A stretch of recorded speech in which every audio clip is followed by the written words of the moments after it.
5 Live Formula One. Good afternoon and welcome along to Canada. We're at the circuit Gilles Villeneuve in Montreal, situated on the site of the 1967 World Expo. The Ile Notre Dame now sees the Formula One circus descend yearly on this semi-permanent racetrack. An intriguing Friday with 2 practice sessions saw George Russell and Mercedes looking strong, whilst Ferrari had a nightmare with Charles Leclerc crashing and missing the majority of the running, and McLaren declaring it as one of their worst Fridays.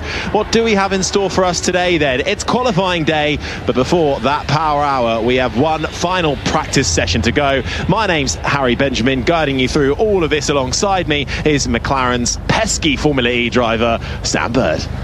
I mean, no, let's make some reference to this. Yesterday you called the 2 McLaren cars pesky. I don't even remember saying that. I took massive offence to this while I was driving home listening to 5 Live Sports Extra in the car, and always on brand. Excellent. Highly unfair, but no, it's going to be exciting, I think. Do you know what, Harry?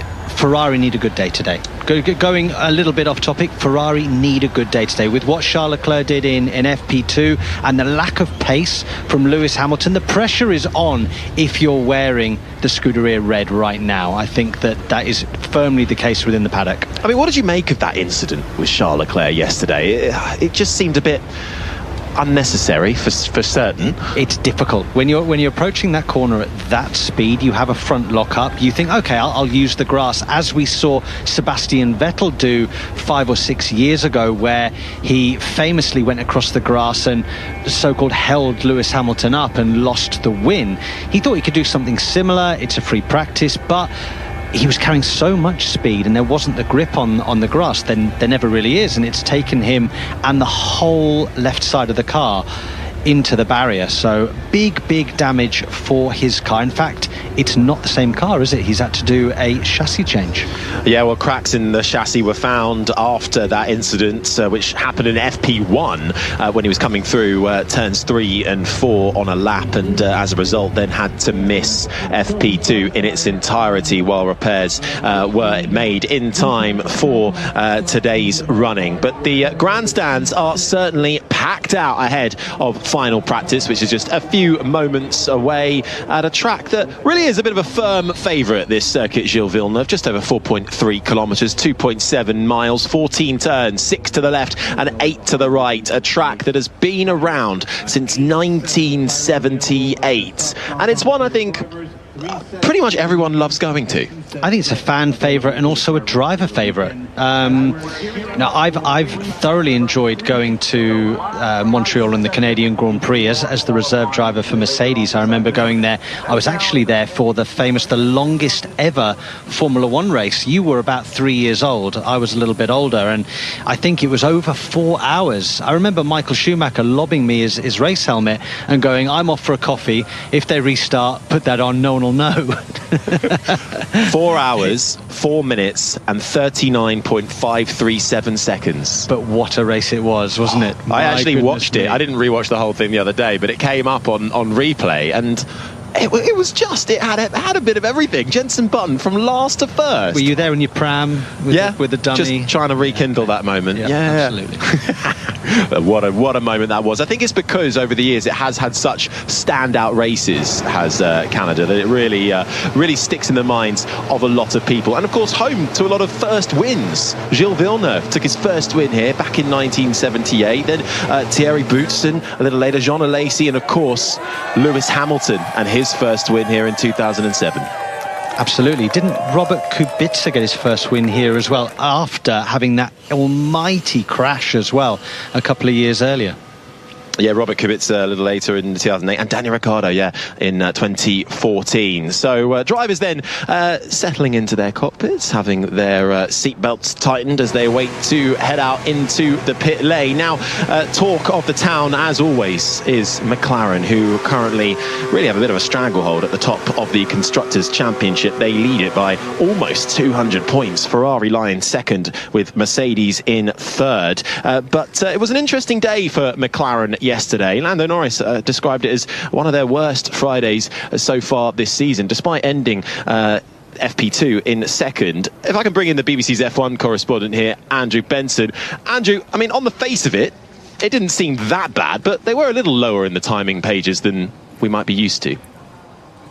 Yeah, so Norris wasn't really talking about pace with those comments. And he actually made that clear. People can read that story on the BBC Sport website, of course. He was more talking about the feeling in the car and getting the consistency of performance. And interestingly, on that point, he has stuck today with the front suspension upgrade that McLaren brought to this race, and it's intended to. It's only a small tweak, and it's not really a performance thing as such, but it's intended to address, at least partially, what McLaren have described as a certain numbness from the front axle, and this has been affecting Norris. He's talked about it a lot this year in terms of the confidence he has in the car when he's taking it to the absolute limit in qualifying.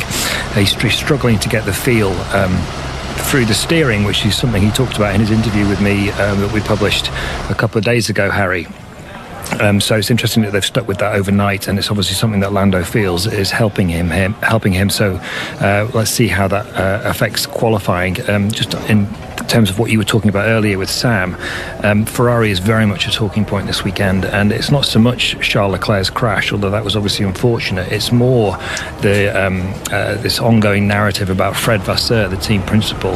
Two Italian newspapers on Thursday both published articles questioning Vasseur's position in the team. Not saying he was going to be dismissed, but just asking questions about him as team principal, and Vasseur has responded very negatively towards that in Montreal this weekend.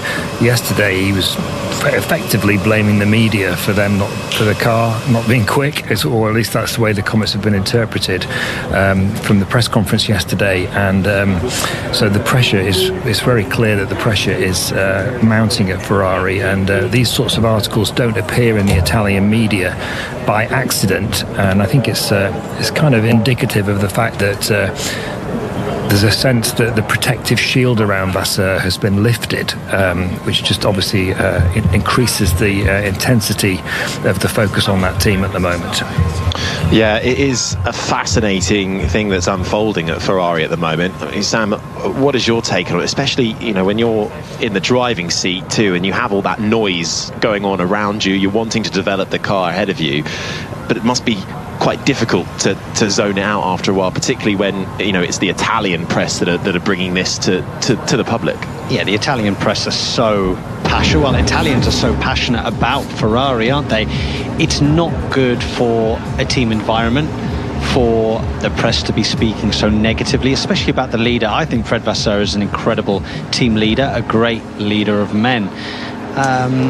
He's worked with Charles Leclerc before, he's worked in the past with Lewis Hamilton, and that dynamic should work. What clearly isn't working is the relationship maybe between engineer and driver, maybe on Lewis's side, and also with regards to development. They yet again seem to have been outperformed by the likes of McLaren, maybe Red Bull and Mercedes at times throughout the year with upgrades, and that's why I think Fred Vasseur is coming under a bit of flack. But he's not the one doing those developments. He's just pulling the strings, making sure the right people are in the right places at the right time.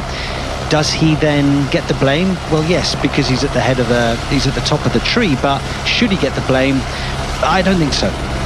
Green light is on, by the way, at the end of the pit lane, but only Franco Colapinto in the Alpine is out there at the moment. Everybody else in the pits. There's so many different dynamics to this Ferrari story, isn't there? Because there is that relationship and perhaps the possible tension there between Lewis Hamilton and his engineer Riccardo Adami as they try and build a brand new relationship, especially when he's gone from Pete Bonington for over a decade, and that familiar voice, and a voice that would always seem to gee him up and find the positives, to a very different almost lifestyle change that you get when you go to Ferrari, and then all of the noise on track that they're trying to make. They were fighting for the constructors' title towards the end of last year, and they may be sitting second in the championship, but they're nearly 200 points adrift. Yeah, but different people need different things from their engineers, so For example, I'm very much in the Lewis camp. I prefer to have an engineer that G's me up and says, come on, you can do it. And that's what he had from Pete Bonington. Somebody that would say, come on, Lewis, right, remember the famous word, it's hammer time. Right, it's time to go now. And then you'd have James Vowles doing the strategy. Right, come on, you can do this. The occasional Toto, get your head down, Lewis, let's go. You've got this. Kind of an arm round him. We believe in you. We trust in you. And they trust in him at Ferrari, but it's not as vocal on the radio. And I think he's missing that. And some of the communications, maybe it's a difference in language, but they're kind of getting a little bit lost.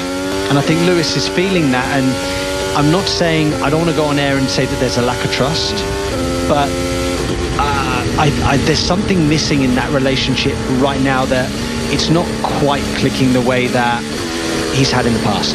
You spent a bit of time in the Ferrari fold in their sort of GT and sports car category, right? 5 years. So a bit of time, a bit more than you did your time. But that culture change, I mean, could you feel that? Is there quite a stark change there when you go and no matter what category you're in, you're there with the Prancing Horse badge on your chest? When you work for Ferrari, I swear, so Antonello Coletta, who is an incredible boss, he now heads the hypercar program at Ferrari. He's done an incredible job. If you were to cut Antonello open, he'd bleed little prancing horses everywhere. So when you work for Ferrari, drive for Ferrari, you're the same. Putting on that red suit, you feel like Superman, and it's a way of life, it's a culture, and it is a culture change, and Lewis is still adapting. I think everybody's got to give him a little bit more time. When you drive a different car with a different philosophy, it is going to take time. Yes, he's a 7-time world champion with over 100 wins, but it's difficult. It's difficult to adapt to these changes. And right now, that Ferrari isn't the quickest car, let's put it that way. No, and that will be the primary target for Lewis Hamilton and Charles Leclerc, is to work at making that car the quickest they can get it, of course, with one eye on 2026 too, and the reset that we'll get with the regulations. So there's only so far that they will be able to improve this current generation of car that they've got before all attention turns to the new car. So it's an interesting dynamic that is going to come to a head, I'm sure, at some point. A few more cars out on track, by the way, and for those who wish to sync up, I shall do that for you now. It's 52 minutes and 38 seconds remaining of FP3. But what we haven't spoken about yet is somebody that had a good day yesterday. So going in today will be full of optimism, and that is the Mercedes garage, because they obviously finished yesterday's FP2, P1 with George Russell and P3 with Kimi Antonelli. So I'm expecting some decent pace today from the Mercedes lot. Yeah, fastest in race pace when it came to the sort of analysis after FP2. It appeared quickest over 1 lap pace, slightly quickest on the straights as well, actually, for Mercedes, followed by McLaren. But after, especially for Kimi Antonelli, what was a really rough triple header for them. Some reliability issues, Kimi Antonelli not getting any points on the board either throughout that triple header. They need a bit of a boost to come their way. I wonder how much. I think it's slightly cooler temperatures than what people were expecting. Air temperatures just hovering over 20 degrees, track temperature 45.4 degrees, which is roughly where I was at yesterday. So let's see in this important session before qualifying how Mercedes go. I just want to come back to what Andrew was saying about McLaren and Lando Norris with running the new front suspension and trying to cure the numbness at the front end of his McLaren. Have you had to adapt your driving style before to suit the car? And can you kind of tell us how that works and how tricky that is to do? It is tricky. So in Formula E especially, it's more software based. So there's been many different cars I've driven now, and different cars use tools in a different way at different times. So one of the tools, let's say, is, let's call it engine braking, even though we don't have an engine. So how the teams, how much they use and when they use it and the strength that they use it. Brake shaping is another thing. How we recoup energy under braking. How much? So all of these things, different teams have different philosophies, and it's the same in Formula One. They've got a lot of tools at their disposal, and how you hit the brake pedal, how you blend off the brake pedal, how you transition from entry to mid-corner, and then the throttle inputs as well on exit. So all of this will be new and different when you join a new team. And well, I suppose the thing is for Lando Norris, he's not joining a new team, is he? It's a new car. Exactly. It's a new car, but that'll be so frustrating for him, though, won't it? Because this is this first year off the bat where he's in a chance with taking his first world championship, and it's his teammate that's got the upper hand at the moment. It's one of those things where it might suit Oscar 1% more than it suits Lando, and that's just enough when they're so close on track performance. If Oscar's just able to get on with that a little bit more, and it naturally falls to his driving style a little bit better, that's all it takes in this year's World Championship, because between those two it is so tight. Well, I'll tell you exactly how tight it is. 10 points between Oscar Piastri and Lando Norris at the top of the times. Piastri ahead of Norris. Max Verstappen losing a bit of ground after last time out in Spain with that penalty given for crashing into George Russell. He still sits third, but he's now 49 points adrift of the top spot. 49 minutes and 12 seconds remaining of this final practice session in Montreal at the Circuit Gilles Villeneuve, which lies on the Ile Notre Dame, surrounded by the waters of the St. Lawrence River, the sun shining down. It's a rather beautiful day with Charles Leclerc back out on track, hoping to get a first full practice session under his belt after crashing out in FP1, missed FP2 as a result.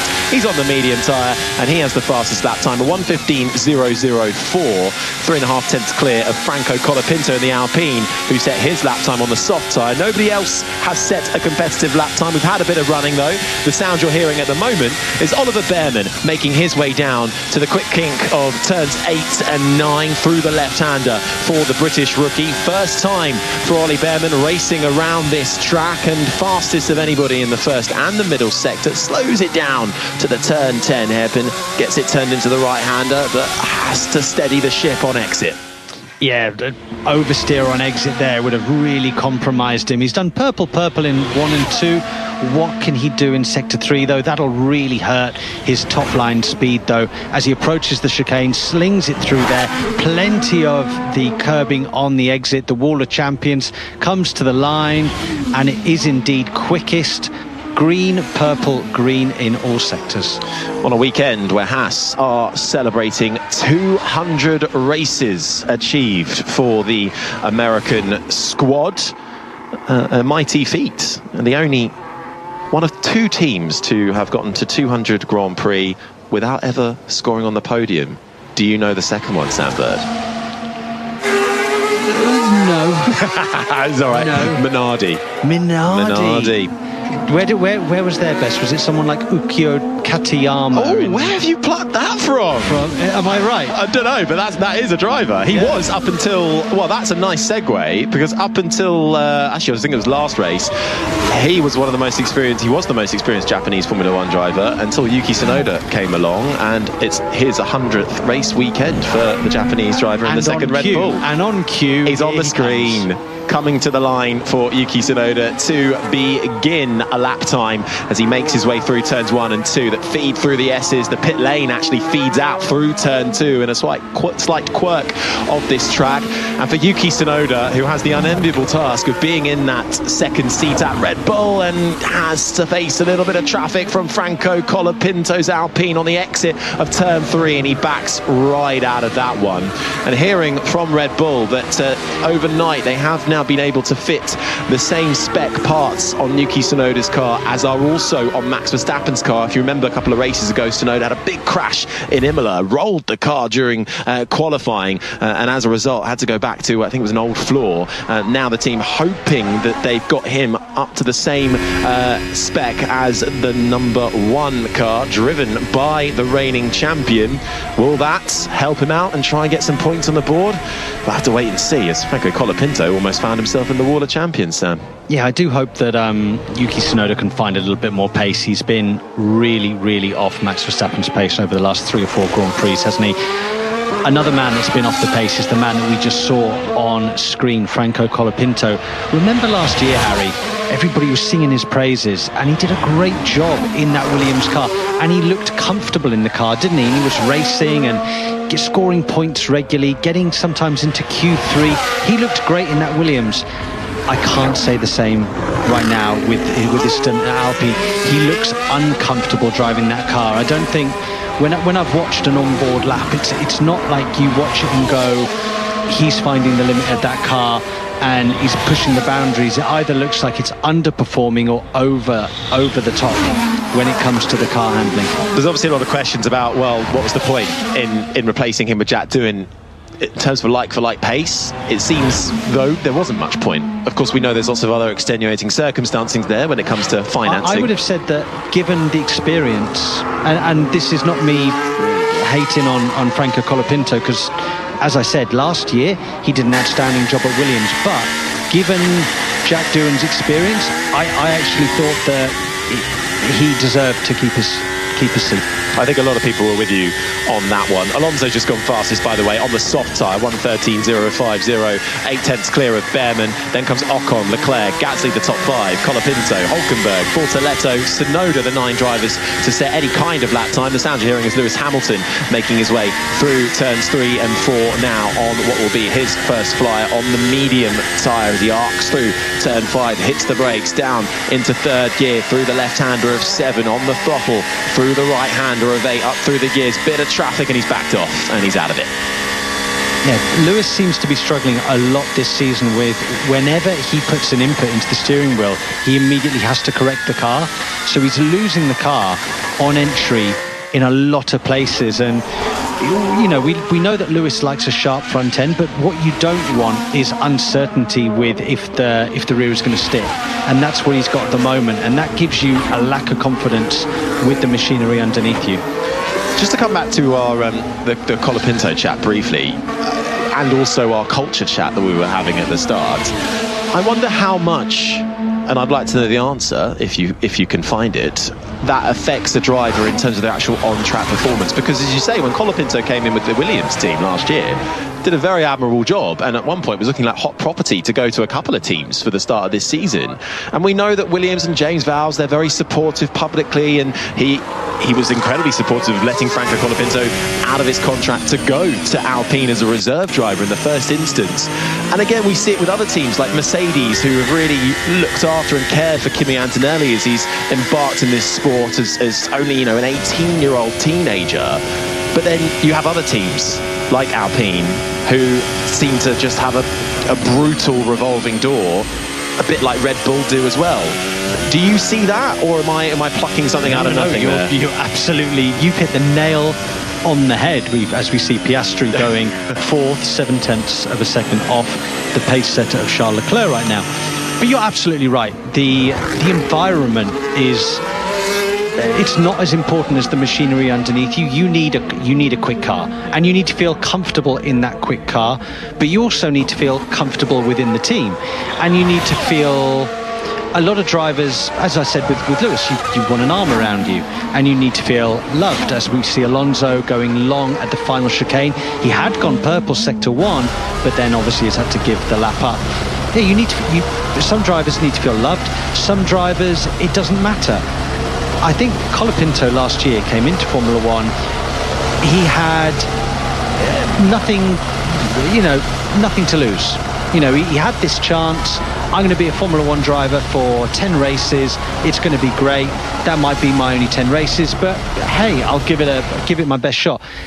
He had a great 10 races. Now, all of a sudden, he feels like he deserves a place on the Formula One grid. And then the pressure's on, but he's expected to deliver. Last year, he wasn't expected to deliver, but did. Now he's expected to deliver. Alonso Radio. No rear grip today. No rear grip today, okay. He's got a boss in... Who's got a boss? Colapinto? Yeah, his boss is... Flavio Briatore. Flavio Briatore, that's sorry, I thought you were going back with Alonso there. No, he's got a boss in Flavio Briatore that expects and demands results straight away. And if he can't get the results, he'll get someone else in to do the job. and that's difficult on a young man. That really is challenging. Just 22 years old is Franco Colapinto from Buenos Aires. Yellow flag out on track at the moment.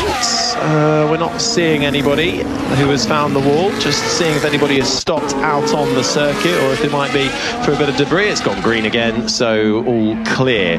But yes, initially Colapinto signed, if you're going to believe the press release, with 5 races to prove his worth, and if they're going to stick with that, he's got 2 more, including this one, to show what he's got. But then Flavio Briatore kind of dismissed what he had said in the press conference, and it wasn't 5, it was however many it took. So we'll see how Franco Colapinto fares. At the moment, he's just been knocked down to 10th place, 8 tenths adrift on the soft tyre. Pierre Gasly, his teammate, is up in 5th, 6 tenths away from Charles Leclerc, who is fastest still. 2 tenths back is Fernando Alonso. Then comes Lance Stroll, back from his wrist injury, having not taken part in the Spanish Grand Prix. Had a crash in FP2, which ruled him out for the majority of the running there, so he wants to get as much track time as possible ahead of qualifying on home soil. Behrman is 4th, Gasly 5th, Norris is 6th, then comes 7th. Oscar Piastri is 8th and has just made contact with the wall of champions, but it was flat on. I think he might have damaged the car, because there was no way that you would back off like that. He did back off. I think he's definitely clipped the wall. Let's see. Yes, right rear puncture. Yep. For Oscar Piastri on the medium tyre. It's run flat. Could have been a lot more damage. Well, we don't know if that's suspension as well at the moment. No damage. I don't know if it's a puncture or the suspension. Good. Yeah, exactly as you say, Sam. So Piastri backing straight off, was looking good. We literally joined him on our screen as he was going on board through the final chicane at the Wall of Champions, looking to improve his lap time. We're going to get another look at it now. Down that long straight, turns it in. And then there's the contact. I wonder if the suspension is slightly bent there. Yeah, to me it looks like he just clips the curb there, doesn't he? Clips the curb on the second apex, and then the front end just bounces up in the air a bit there, pushes him wide, and then he's fighting a tighter radius on exit and absolutely destroys the rim on the back of that McLaren. Well, Oscar Piastri, though, limping back round into the pits, still with a way to go at the moment. He's just heading towards turn 8 and 9, so he's still got to negotiate the hairpin, and then that, what will feel like an awfully long straight. And actually, I think we're going to get the red flag because of the debris that has been brought out on the exit of the Wall of Champions in the final chicane by Oscar Piastri's McLaren. So race control then, red flagging the session. In practice, the clock continues to count down. So everybody who is out onto the circuit at the moment will make their way back to the pits. But is that a nice foreshadow for Oscar Piastri hitting the Wall of Champions in 2025? I mean, I can imagine that the world champion will be a papaya-coloured car, but which one, I don't know. That'll be... Let's see what it's doing under the car. I don't think it's scraping too much. No, there seems to be a little bit of ground clearance. If that hasn't damaged the suspension, he might be okay. We could see him back out again towards the end of this session. Now, we're hearing that the debris in the final chicane is not just Piastri's, it's could be Nico Hulkenberg's as well, who has done a miracle pirouette. Full 360 degrees. Did he make contact with the barrier, with the wall? He did. He scraped his rear wing along the Wall of Champions and then does an almost perfect spin to face back round the right way. Oh, well, we're still lucky. Just under the chicane. Yeah, copy. We cleared the wall, correct? There's a bit of damage on the rear wing end plate. Yeah, a little bit of carbon fibre flying off the back of that Sauber and back into the pits there. So drivers pushing then as we approach the final half an hour of practice. So everybody back to the pits. Oscar Piastri has made it back to the pits, and well, McLaren will do a thorough check over at that car. But hopefully, if it is just a simple case of a puncture, he can get back out there. But those two more rounded curbs at 13 and 14, the final chicane, are proving quite challenging this year for the drivers. In years gone by, we've seen cars be able to mount the curbs, especially at 13, to give yourself more room at 14. Now it looks like if you even clip one of them, it sends the car bouncing. Now that's not only car suspension, but that's also sidewall stiffness of the tyre. So when the sidewall was a lot bigger, when we had the old spec tyre in Formula One, the sidewall would compress and you'd be able to ride more of those curbs. Now, because the sidewall is a lot smaller, the sidewall is stiffer, and therefore you're kind of getting effectively a stiffer suspension. Well, the marshals straight onto the track, working incredibly quickly to clean up the bits of carbon fibre that have found themselves lodged into some of the concrete as well, actually, between the red and white rumble strip and the green AstroTurf. But we shouldn't be too long before we get this session back underway. Charles Leclerc currently quickest for Ferrari, a 1:12.8 on the medium tyre. Fernando Alonso second, 2/10 back on the soft. Then comes Hamilton up in third. Stroll, Behrman in the top five. Gasly ahead of Norris and Piastri, who was on par for a quicker lap time, but still eighth. Then Ocon, Colapinto rounds out the top 10. Lawson, Bortoletto, Tsunoda, Hadjar and Hulkenberg. The 15 drivers who have all set any kind of lap time. Kimi Antonelli has been out there, but hasn't set a lap time, along with his teammate George Russell, who did go out there on the hard tyre. No signs of Max Verstappen or the two Williams cars of Alex Albon and Carlos Sainz, who have yet to go out onto the circuit. Yeah, this order is strange, isn't it? I'd take it though as a grid. Yeah, it's very interesting, but I think we've got a lot yet to see in the remaining 34 minutes. I presume it'll be roughly half an hour when we get going again, but this'll all change as we see green flag and track clear. Yeah, 12:57 local time. The session will resume, so less than a minute's time we'll get cars back out on track. It is interesting, clearly grip is still at a premium out on this circuit. It's a smooth track surface, it's not very abrasive. Equally, temperatures playing their factor, and also it's interesting to see how the tyres are faring up. Pirelli bringing the softest in the range this weekend. It's one step softer than what we had in Canada last year, so as a result we've got this C6 soft tyre that we saw in Imola and Monaco back in play this weekend. And we're just about to see what George Russell can do on a new set of soft tyres, as well as Alex Albon and Carlos Sainz, all three coming out the pits and queuing up at the end of the pit lane. Yeah, expecting to see the soft tyre in qualifying, although some of the analysis yesterday after free practice 2 left the soft and medium quite closely matched in terms of that performance delta. Fernando Alonso in FP2 yesterday only used one set of the soft tyre, so possibly Aston Martin saving their medium tyres to be used in quali, which is something they did in Imola a couple of races ago and saw them both qualify up inside the top 10. It worked out well for them on that front.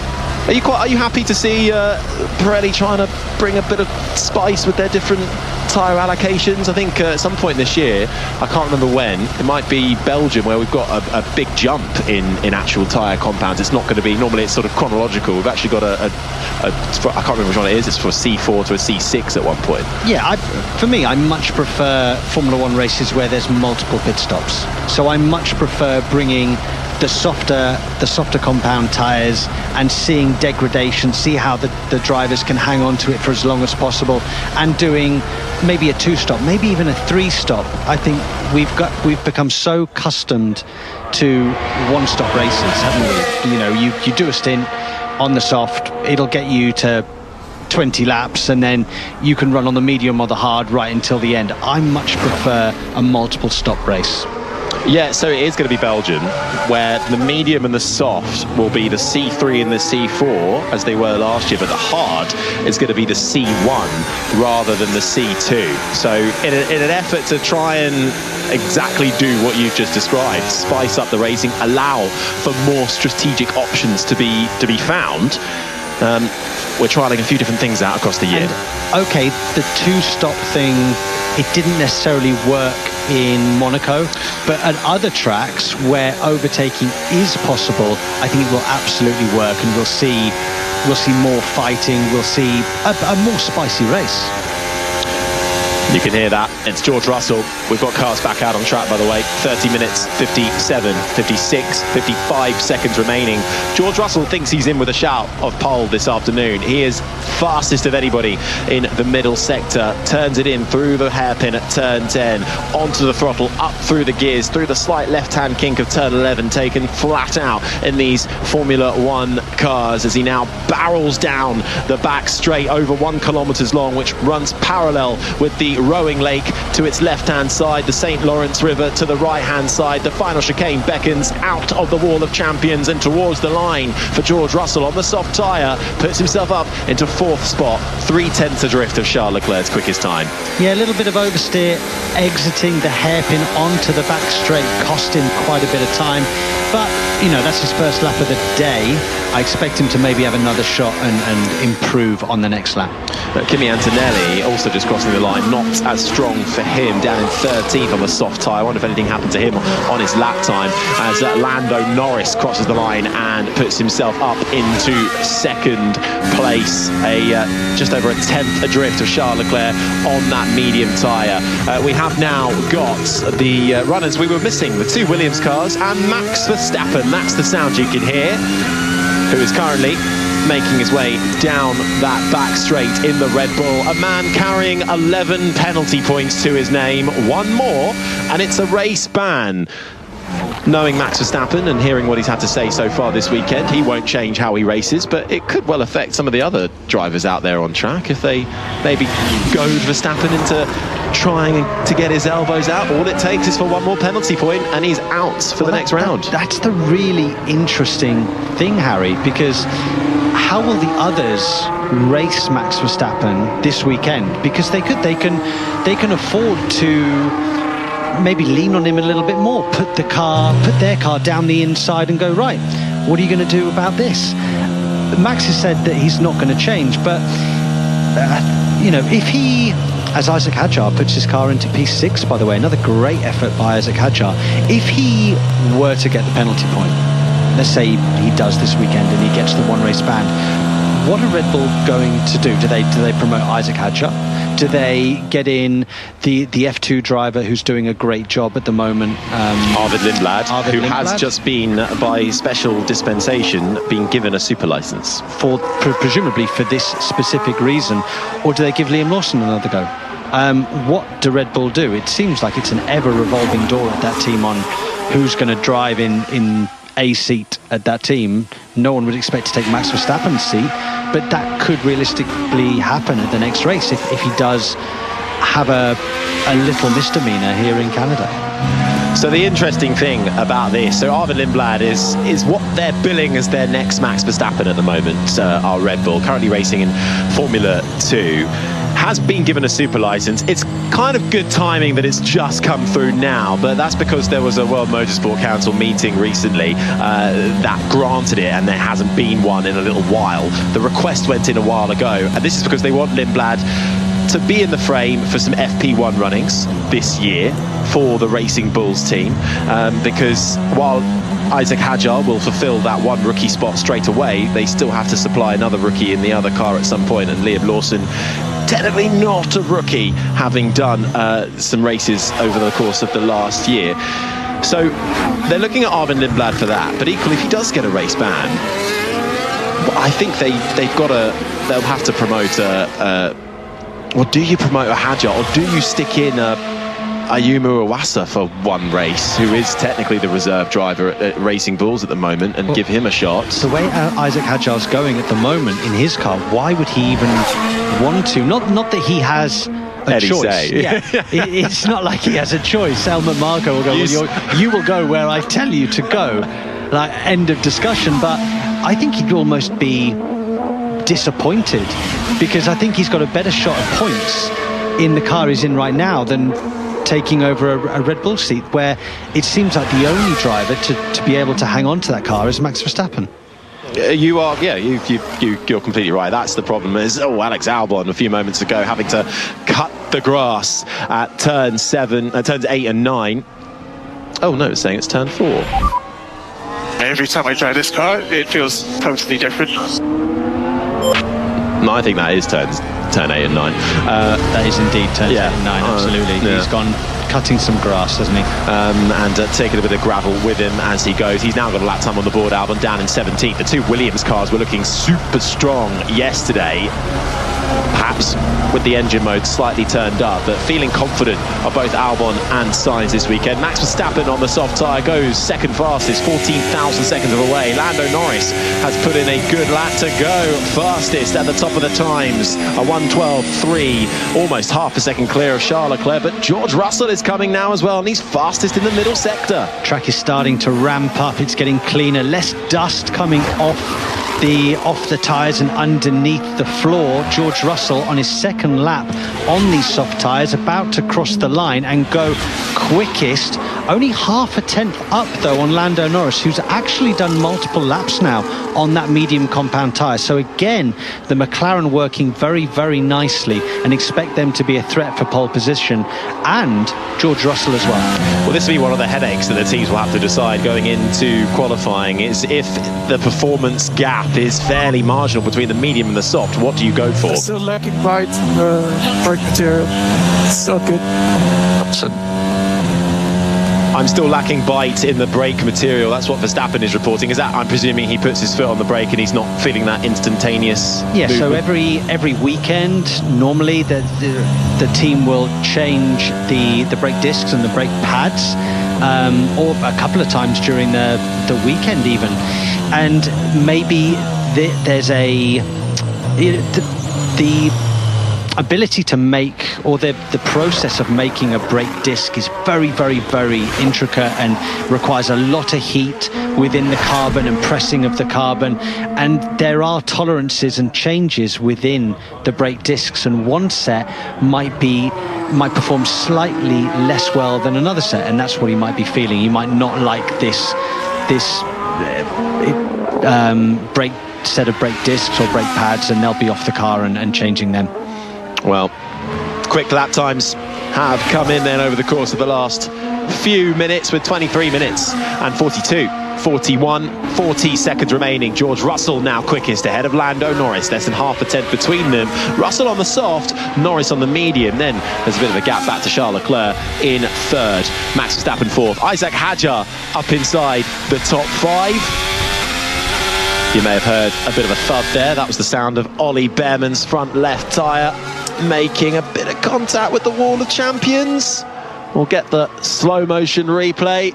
Is there a jolt to the Haas car? There is. It might have actually been the rear right as well that took a bit of a hit, but not as bad as what befell Oscar Piastri, who is back out onto the circuit now. So it looked like it didn't seem too much damage for Piastri's McLaren after he made contact with the wall of champions, which is where his teammate Lando Norris is about to go through, having just had to thread the needle a bit down the back straight with some traffic in his way. To the line for Norris. Yeah, lost time there in that final sector. Verstappen's up on time though, fastest of anybody in the middle sector. Personal best in the first sector, personal best in the middle sector. Barreling down that back straight, hits the brakes through the final chicane. To the line, up to 8th gear, and it's third place for the Dutchman. Yeah, solid lap. It looks like he extracts the maximum out of this car every single time he drives, doesn't it? But it's just not. It's the third or fourth best car right now, isn't it? It really is. But yet he can deliver top three every single time he drives, and that's what's so difficult, I think, for Yuki Tsunoda. And that's what's so difficult, or was difficult, for Sergio Perez. When you're constantly drummed by your teammate, it then affects your performance. Do you think everyone looks at Sergio Perez a bit differently now? I think he's sat at home going, I told you. Is he laughing? I told you. I've heard rumours that he's sick of sitting at home and that he wants to be back in Formula One. Fair enough. And I think people will be going, do you know what, you're right. Only Max Verstappen can drive that car. As Lewis Hamilton goes to the top on a medium compound tyre, half a tenth quicker than George Russell. Tidy lap from Lewis Hamilton, the most successful man on the grid around this circuit. Will that benefit him going into qualifying? Oh, that was Ollie Behrman we just watched. darting to the pit lane as Lando Norris went through, and Behrman responding to the Aston Martin of Fernando Alonso, who was also on the inside there, who moved slightly to the left and then saw Behrman and then jinked back right. But Behrman, quick responses. Luckily, he just fed straight into the pit lane and all managed to solve itself. Yellow flag out on track at the moment, and it's for the Racing Bulls of Isaac Hadjar, who's currently driving the wrong way round turn 2 before he spins the car back around and gets going again. We saw Franco Colapinto do that a couple of times yesterday. Turn 2, catching a fellow rookie out in Isaac Hadjar this time around. It was interesting, just to finish off the Sergio Perez point, I actually spoke to one of his managers in Monaco who said exactly the same thing. He was Julian or Alexander? No, a guy called Khalil. Ah, okay. Yeah. Okay. Oh no, I've got my own little contacts book, Mr. Bird. As Russell actually takes that top spot away from from Lewis Hamilton by over 0.3 of a second. Let's just hear Piastri come across the line now. Personal best, puts himself up into 5th spot, half a second adrift, about a 10th away from his teammate Norris. So these soft tyres are able to go multiple laps, which is quite exciting, isn't it? Because Q1, Isaac Hadjar was seeing the replay. Yeah, it just lost. It was like a slow, lazy spin, wasn't it, at turn 2? Lost the rear, and there was no getting that back. Turn in, slow, and round she goes. Sorry about that. No worries, we're trying.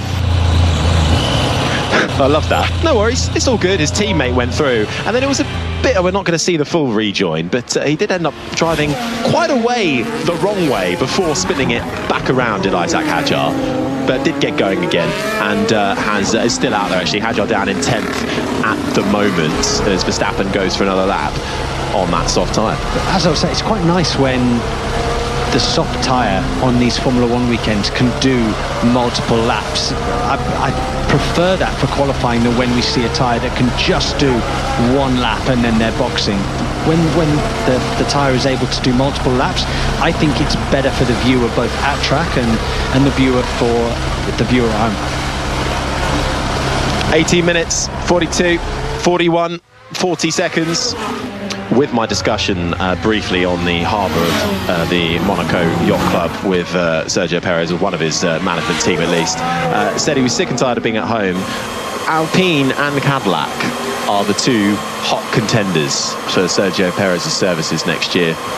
Where do you see him going? I could see him at Cadillac. I can't see him at Alpine. I don't think that they've got 400 drivers currently signed up to Alpine. I don't think they you keep going. You'll be in there at one point. Well, there's rumours, aren't there? There's rumours. We can start them. We can start them. You know, I can't deny that, but no comment. No comment, exactly. No, I think that he's been heavily linked to Cadillac, and I think it would work brilliantly. You know, an experienced driver that knows what the current demands are of Formula 1. I think he'd be an asset to Cadillac. A Perez and Bottas lineup, would you support that? I think would be a great, successful lineup for a start-up Formula 1 team. Hearing that Valtteri Bottas is very much pinning his hopes of a Formula 1 return all on Cadillac. Let's see if it unfolds. Currently acting as reserve driver for Mercedes here this weekend, but on those reserve duties. Russell fastest at the moment, Hamilton second, Norris third, Verstappen fourth, Piastri the top 5. This is the sound of Oliver Behrman in the Haas to the line and puts himself up into 6th place, 8/10 down, but a nice tidy lap from the British rookie in the Haas. Now let's see what the two Williams cars have got. They have been out there quite late to the party in FP3. Alex Albon on the soft puts himself up into 6th spot. Carlos Sainz at the moment is down in 10th spot, but he is out there. He may well just be beginning a lap now. He is. And the Williams have looked quite strong this weekend, haven't they? In FP1 and FP2, Albon has been mixing in the top 5 quite regularly. I expect both their cars to be threatening to get into Q3, Harry? I think so. I think they are a little bit behind the front contenders. Based off of yesterday's analysis, Williams were the best in the slow speed sectors. And historically, they've had good straight line speed. So that should set them up to be quite a threat this weekend. I'm not sure they're quite in the hunt for pole position, but I think they'll be up there. Albon currently 6th, Sainz down in 10th spot as Gabriel Bortoleto navigates the final chicane and puts his Sauber up into 15th spot. Yeah, that Sauber looks nervous, doesn't it? At the rear, looks really, really difficult to negotiate that final chicane. Rear of the car, very squirrely.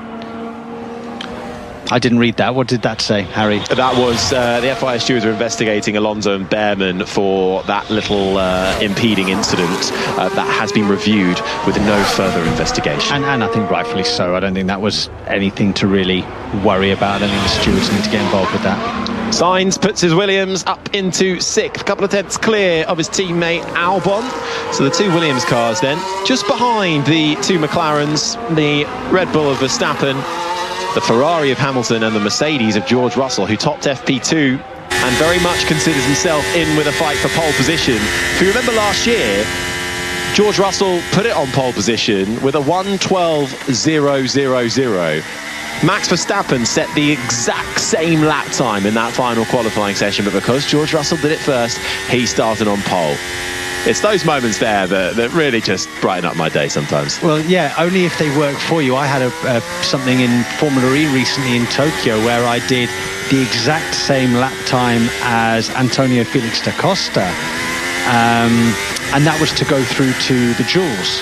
But because he did it 10 seconds earlier than me, he got through to the Jules and I didn't, which I was very, very cross about. As we see Lewis Hamilton in Sector 1 going purple. Here's a man that's having a much better day today than he had yesterday, Harry.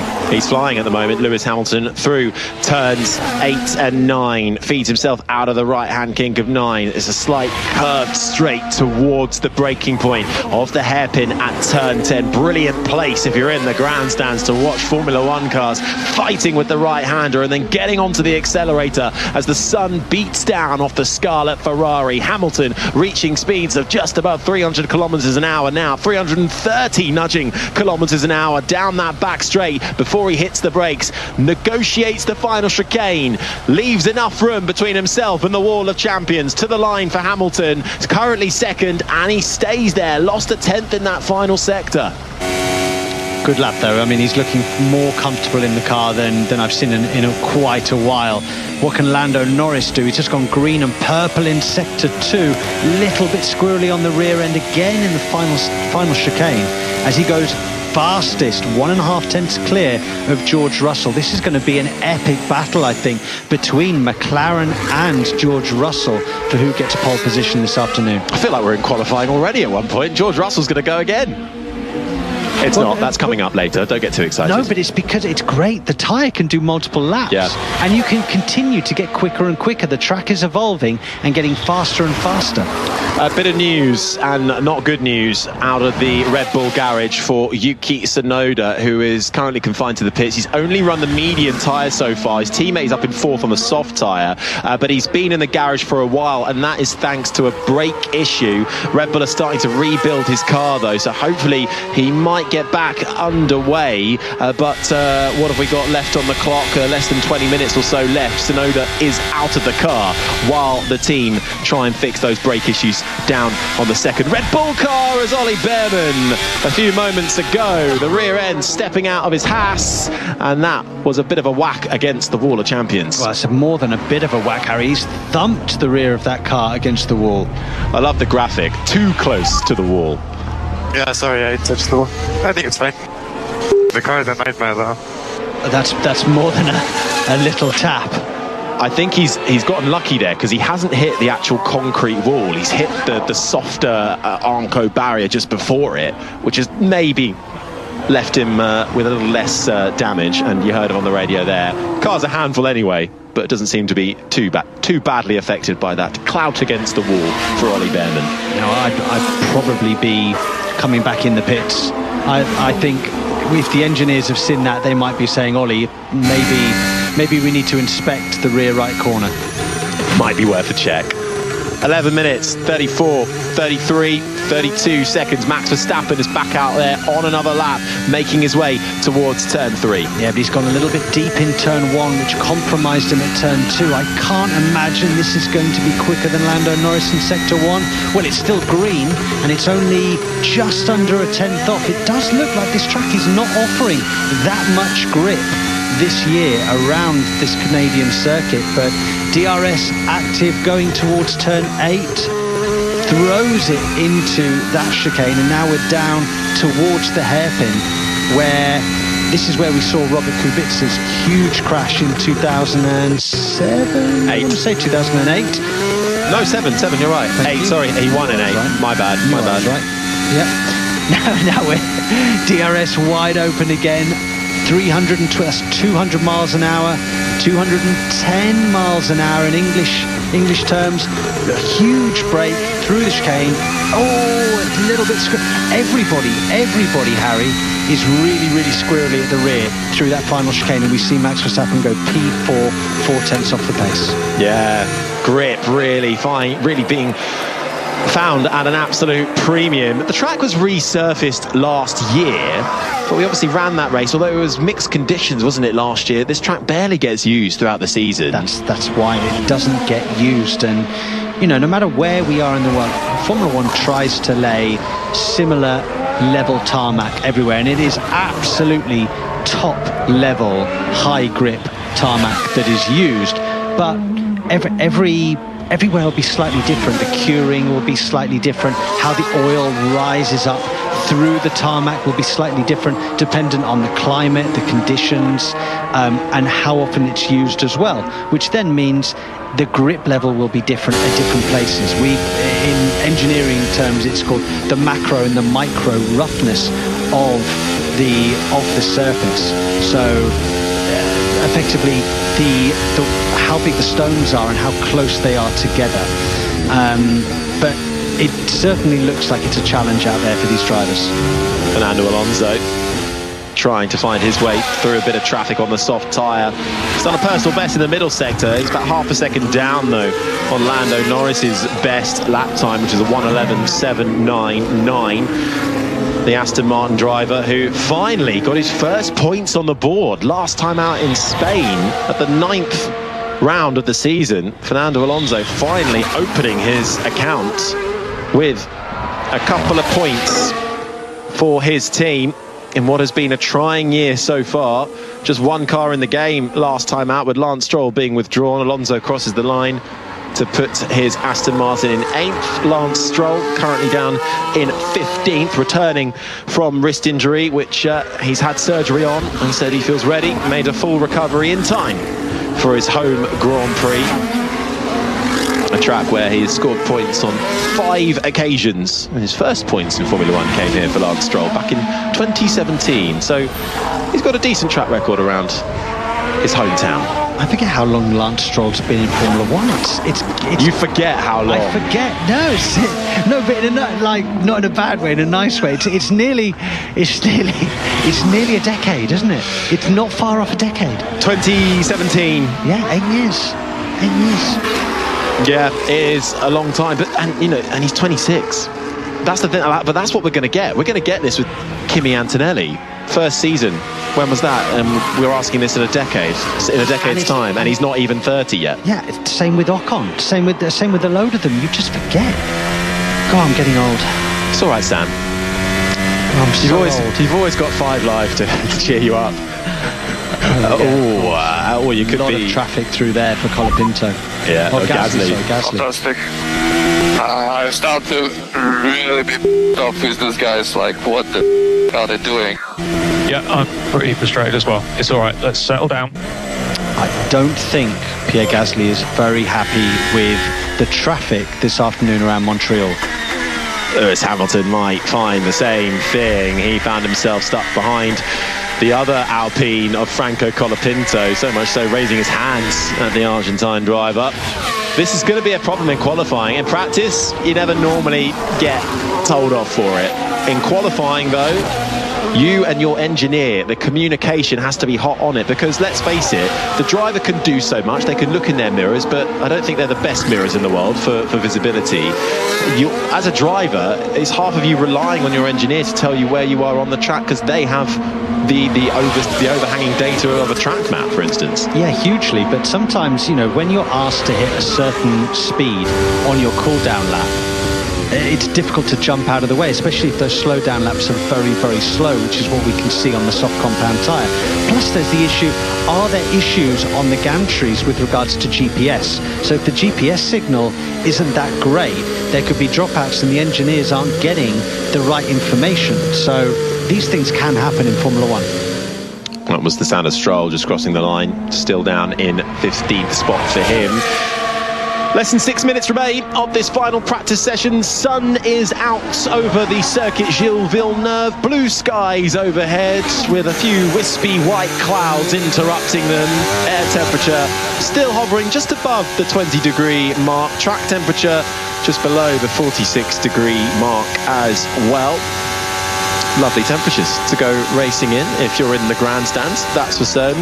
You may not think that, depending on which team you drive for, but slightly cooler temperatures, always, or at least in the recent history, favouring the Mercedes drivers. George Russell on another lap, lost time in the first and final sectors, about 10th and a half adrift of Lando Norris, still up there though in second spot. Well, he's done 6 or 7 push laps now on that set of soft compound tyre. I think he's now starting to struggle a little bit for grip, but great that we've seen so many fast laps from him. He looks really, really comfortable in that Mercedes, and if I were to make a tip for pole position right now that wasn't papaya, because obviously I have to... I'm shocked you're not wearing your normal orange. I'm wearing my work He shoes. Actually is wearing McLaren shoes. Just because of convenience. Yeah. I couldn't find anything else in the boot. I would pick George Russell for pole. He looks really comfortable in the car. The way that he's able to negotiate the final chicane, hitting all the apexes, he looks like a man that is at one with his machinery. So I think Lando Norris has the potential to be slightly quicker, but the car looks a little bit more edgy. Well, right now, on the face of it, Norris with perhaps the upper hand over his teammate Oscar Piastri. 7/10 adrift at the moment is Oscar. Yeah, I think Oscar hasn't been able to do a lap, and he did clip the wall, didn't he, at the Wall of Champions, so expect him to be a lot closer. It's nice to see Lewis Hamilton have a better session. Max Verstappen, I think, is dragging everything he can out of the car.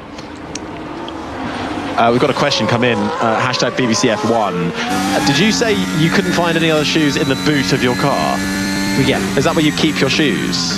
You should see the boot of my car. What else is in the boot of your car? Everything. Is that the McLaren I saw parking up outside as well? Oh, yeah. The McLaren shaped like 4x4. Yeah, that one. Yeah. I'm testing their new McLaren 4x4, yeah, of course. Oh, breaking exclusive news. Yeah, of course. It has a Range Rover sign over the front of it. Other 4x4s, of course, are available. Yeah. Right. 3 minutes and 13 seconds remaining. Yuki Tsunoda is back out on track, so the team look like they've solved those brake issues. He's on the soft tyre, however, he has just been noted for a red flag infringement, so we'll keep an eye on that. That is usually pretty serious business if you are deemed to somehow have not slowed down enough or not come in immediately during a red flag period, but we'll see how Yuki Tsunoda gets on. He's on the lap at the moment, but I think it's an out lap, so we'll see what he's got when he comes back around next time. You're hearing his teammate at the moment, Max Verstappen, making his way down the back straight. Kimi Antonelli is also out there on a lap. Indeed, it's quite busy out there. Only Russell, Hadjar, the 2 Haskars and Bortoleto find themselves in the pit lane with just a couple of minutes left of this crucial final practice session before we go qualifying later on today, which looks like it's going to be set up for quite an hour of running. You can hear that all on 5 Sports Extra 2 from 8:55 this evening, ahead of the session starting at 9 o'clock. We're built to be on Sports Extra 2 at the moment, but we may well be bumped up depending on how the listings lie. No, producer Joe's giving me negative signs on that one. We'll stay on. Of course, the US Open will be on Sports Extra, so you can hear that in full, of course. But we know you'll also want to be listening to us talking through what will be an exceptional qualifying session, Sam Bird. It will be very exciting. Thanks for the hard sell there, Sam. Well, what more do you want? Save it. Guys, it's going to be unbelievable. Piastri getting oh so close to the wall of champions once again. Has already made contact with it once this session. Personal best in the first sector, lost time in the middle and the final sector, still currently down in 8th spot. Charles Leclerc, we haven't seen him in a little while. He's currently down in 6th, but he is fastest of anybody in the first sector and less than half a tenth of a second away from the middle sector best time, which is currently held by Lando Norris. Let's see what Leclerc has got. Gasly will come to the line before him in the blue and pink Alpine. The DRS rear wing flap flies open for the Frenchman, crosses the line and puts the Alpine up into 11th spot. And this is the sound of Charles Leclerc, puts himself up into 2nd spot. Less than a tenth away from Lando Norris. It's Norris, Leclerc, Russell, Hamilton and Verstappen, the top 5. Yeah, it's great to see so many different cars up there, and Ferrari having a much better day, aren't they, Harry? I think the horse's head can be removed from Fred Vasseur's bed, because the prancing horses look like they're within striking distance of claiming a really decent qualifying result. Too many mistakes. Dare I say, maybe a little bit flattering. You have to remember Norris and Russell did these laps quite a while ago now, when the track potentially wasn't quite as rubbered in. So maybe Leclerc has had better track conditions, but still, Hamilton's up there in 4th, and the Scuderies are looking strong. Checker flag is out. The clock has counted down to 0. Still some final laps being set though. Max Verstappen trying to find more time on that soft tyre. Through the hairpin, up through the gears, out of turn 11, down the back straight, over a kilometre long. We'll get up to speeds of over 320 kilometres an hour, nudges the 330 mark before he slams onto the brakes. Through the right, then the left to the final chicane. Foot to the floor, up through the gears, DRS wide open. Personal best in the final sector, stays though 5th fastest for the Dutchman. And that will be the end of free practice 3. And Yuki Tsunoda still down in 20th and last. So whether he was running a slightly different program or not, there is work to do on that second Red Bull car. But checkered flag out then. Let's hear from Alonso, finished 6th. It's impossible to drive. Okay, copy.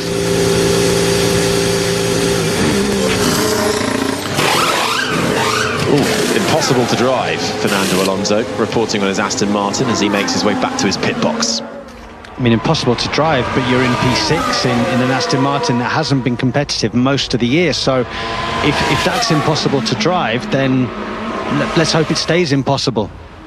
Fernando Alonso, who is looking at his 20th Canadian Grand Prix start this weekend. But it's Lando Norris who finishes FP3.